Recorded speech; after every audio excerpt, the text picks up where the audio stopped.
Nahanap na ang lahat ng sakay ng lumubog na bangka sa Iloilo noong Sabado. Ito lahat ang nasawi. May news to go si Trisha Zafra.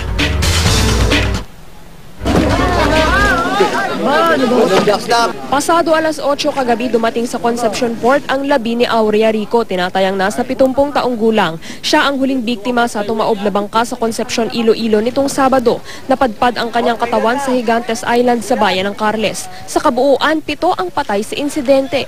Isa sa mga nasawi ay 1 buwang gulang na sanggol at ang 5 iba pa ay mga bata edad 10 pababa na anak ng mga nakaligtas. Mahirap, malungkot. Isa na lang natira sa akin eh. Nagkakayanin, pero hindi ko giglang makaya ang mga bata ko nawala sa akin. Ako tatlong namatay.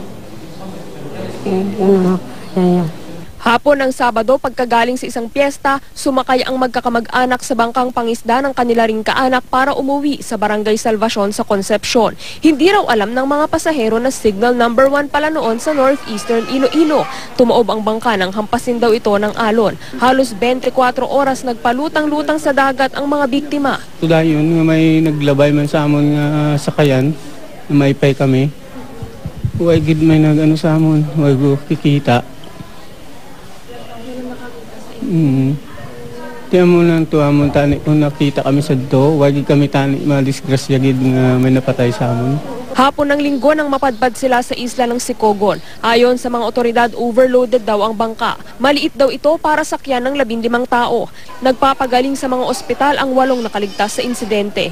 Rerepasuhin daw ng pamahalaang lokal ang sistema ng pagbibigay nila ng impormasyon sa mga barangay kung may bagyo at patuloy na papaalalahanan ang mga tao na maging alerto at huwag maglalayag kung masama ang panahon. Bibigyan din daw ng tulong pinansyal ang mga biktima. Mula sa Iloilo, Trisha Zafra, GMA News.